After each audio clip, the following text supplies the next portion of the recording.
Porque não depende de nossas atitudes para sermos dominados. Depende o quê?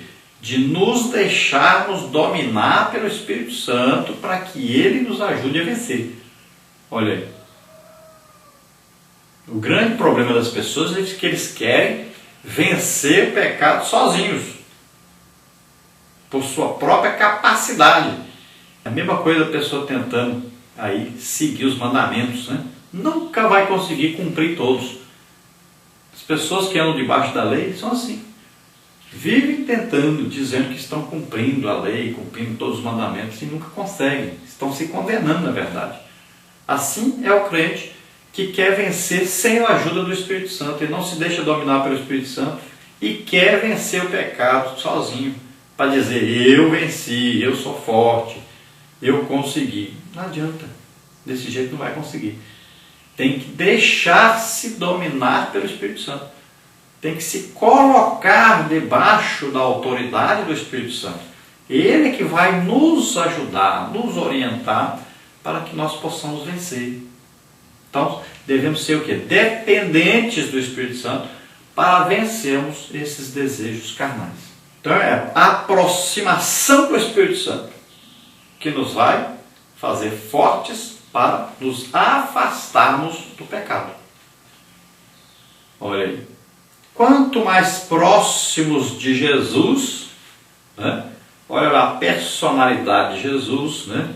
Caráter de Jesus, quanto mais nós nos aproximamos dessa perfeição de Jesus, mais nós ficamos distantes daquele velho eu, daquela velha natureza, daquela velha maneira que nós tínhamos de viver antes de sermos crentes, antes de aceitarmos a Jesus como Senhor e Salvador. Então nós olhamos para Jesus, o autor e consumador da fé, e copiamos, né? Paulo diz, olha, a vida que agora vivo na carne, viva na fé do Filho de Deus. Então, não sou eu mais que vivo, mas Cristo vive em mim. Então, ele se deixou dominar pelo Espírito Santo e o Espírito Santo o levou a ficar parecido com Jesus. Então, aqui fala da cobiça. A cobiça é um desejo desenfreado por coisas que não pertencem a nós. Então, cobiçar é desejar, é capaz até de matar para possuir alguma coisa. Então Eva, por exemplo, ela cobiçou aquele fruto porque Deus disse, pode comer de tudo, menos dessa árvore. Então ela passou a cobiçar aquela árvore, aquele fruto que estava naquela árvore, porque era proibido aquele fruto.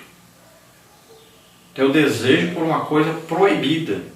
E é um desejo que a pessoa vai dando lugar, ele vai se tornando incontrolável. Então a pessoa é capaz de fazer qualquer coisa para adquirir aquilo. Cobiça é um perigo. É o caso do Acã, né? Quando disse que era proibido pegar alguma coisa, que era considerado que anátema, né? Amaldiçoado, qualquer coisa que pertencesse a Jericó, então a partir daí o Acã passa a desejar aquilo que era proibido. Ele não se importou se ofender a Deus, se prejudicar a sua nação, nada disso. Ele passou a desejar tanto aquilo que ele seria capaz de fazer qualquer coisa para ter aquilo. Então, a cobiça é tremenda, é perigosíssima. Tópico 2, a oposição da carne. Então, o seu espírito deseja orar, jejuar e buscar a Deus, mas a sua carne vai preferir ver televisão, comer bem e ficar no conforto da sua casa. Precisamos ter cuidado, pois a oposição da carne contra o espírito é algo contínuo. Essa oposição somente será vencida se procurarmos viver cheios do Espírito Santo. A carne não pode ter vez na vida do crente, posto que a força do Espírito Santo é maior. Porém, o embate entre a carne e o Espírito vai perdurar até o dia que recebemos do Senhor um corpo glorificado, como está em Filipenses 3:21. O crente que realmente deseja fazer oposição às obras da carne precisa andar pelo Espírito, porque ele não deixa que as paixões infames o dominem. Para os crentes existem duas maneiras pelas quais ele pode viver, na carne ou no Espírito. Ou você serve a Deus e permite que ele domine sua natureza adâmica, ou vive na prática das obras da carne. O que você escolhe?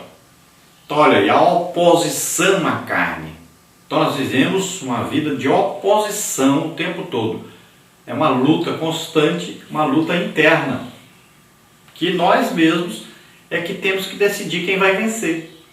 Seria como colocar aí dois animais, né? Dois leões aí. E nós vamos ver quem vai vencer a luta. É fácil. Quem vence?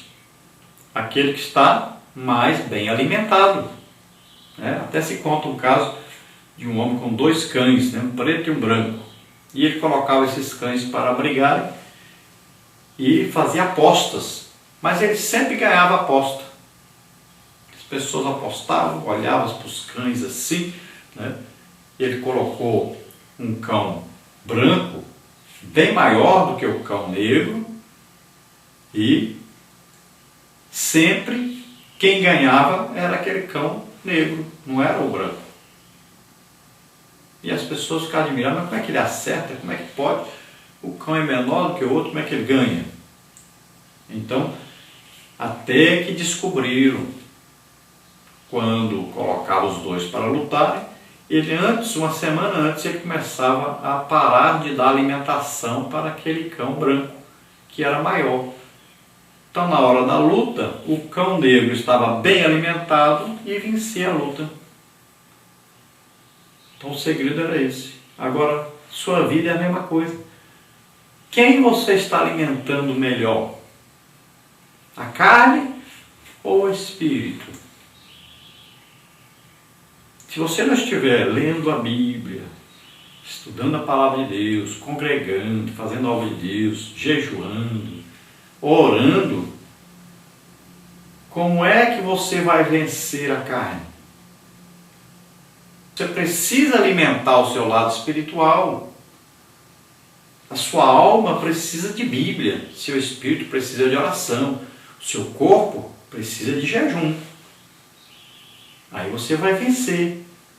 Mas se você vive alimentando o corpo, as coisas, os desejos do corpo, o corpo que é o quê? Comer, beber, dormir, sexo. Você só vive alimentando o corpo?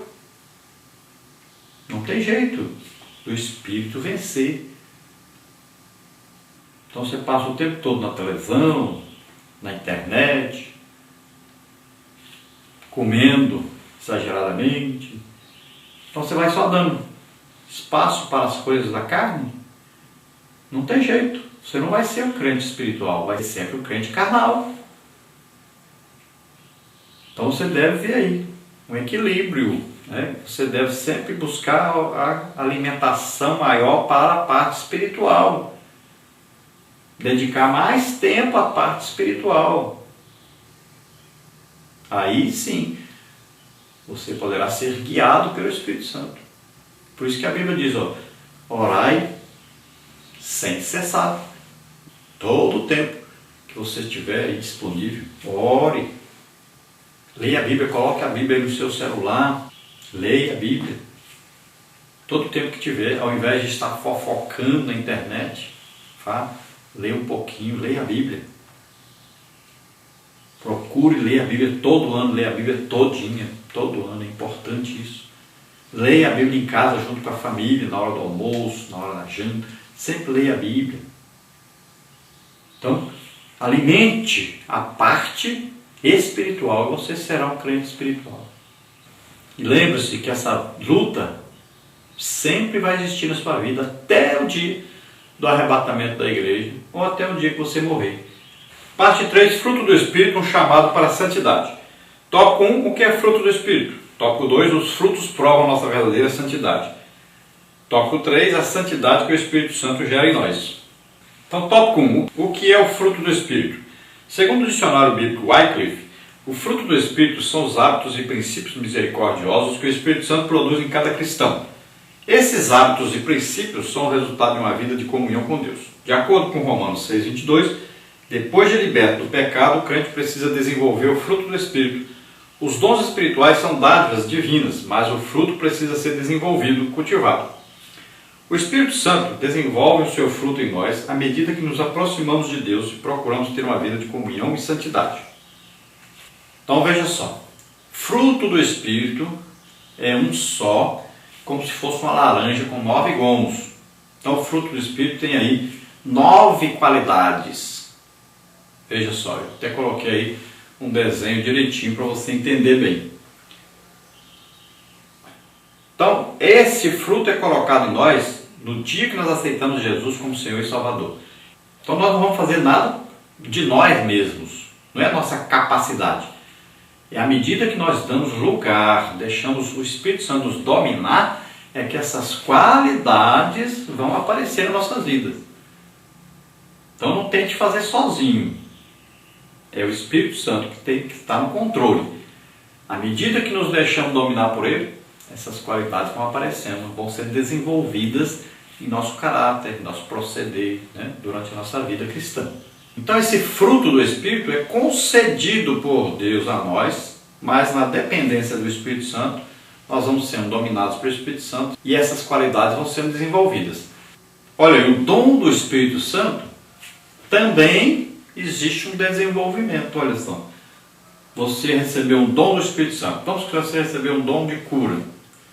Quando você ora pelas pessoas, então as pessoas são curadas de alguns tipos de enfermidades e doenças. De outros não. O que você vai fazer?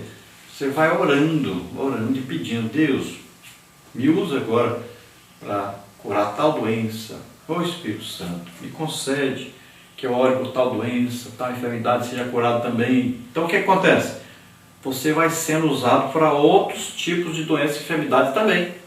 Isso vai crescendo, vai crescendo. Quando eu recebi o dom, eu orava, às vezes eram 2, 3 pessoas curadas, às vezes um tipo de enfermidade, doença, só 2, 3, 4, 5 e tal. E isso foi o quê? Crescendo a partir do momento que eu passei a orar mais, passando 3 horas de oração por dia, orando em línguas, né? Pedindo ao Espírito Santo, pedindo para Ele conceder mais. Aí então foi aumentando o número de doenças e enfermidades curadas.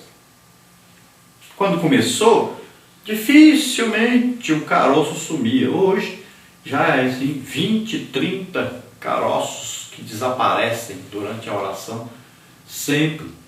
Então, aumentando. Antes era 2, 3, 4, 5 pessoas, hoje estão mais de 100 pessoas por semana curadas. Então, isso vai aumentando. Assim também é aí a vida espiritual. Quanto mais você se aproxima do Espírito Santo, mais deixa Ele dominar você, mais você vai desejar as coisas de Deus, e o tempo que você usava para agradar as concupiscências, os desejos mundanos, vai acabando. Os desejos vão ficando para trás, vão sendo vencidos. Então você quer agradar a Deus agora. Então todo o tempo que você tem, você quer agradar a Deus, quer ler a Bíblia, quer orar, quer jejuar, quer fazer a obra de Deus. Então você tem prazer nisso agora. Tópico 2, os frutos provam a nossa verdadeira santidade. Quando vivíamos no pecado, nossos frutos, ações, eram as obras da carne. Mas libertos do seu poder e domínio, tendo uma nova natureza implantada em nosso ser, nos tornamos uma pessoa melhor. João Batista falou a respeito da importância de produzirmos frutos dignos de arrependimento, Mateus 3,8. João estava dizendo que o arrependimento genuíno será acompanhado pelo fruto da justiça. O arrependimento genuíno é evidenciado pelos nossos frutos, ou seja, nossas ações. Como conhecemos uma árvore? Por seus frutos. Logo, o verdadeiro crente é reconhecido por seu caráter e suas ações. Então, olha só, se antes uma pessoa bebia, fumava, jogava, mentia, falava palavrão, quando ele aceita Jesus como Senhor e Salvador, você vai perceber que imediatamente ele deixa essas coisas. Por quê? É o resultado de uma ação do Espírito Santo no seu caráter, na sua vida. Então ele muda de atitude, as coisas velhas passaram, tudo se fez novo. Então ele deixa isso. Agora, com o tempo passando, o tempo aí de crente, na sua vida cristã, essas velhas coisas podem querer voltar. Começam a chamar, a atrair, tentar atrair o crente de novo para essas coisas. Então ele tem que enxergar isso, que existe uma luta, e ele precisa então vencer a luta. Ele só vence se ele se aproximar mais, se deixar dominar mais pelo Espírito Santo, do jeito que ele fez o dia que aceitou Jesus, entregar-se totalmente nas mãos de Deus.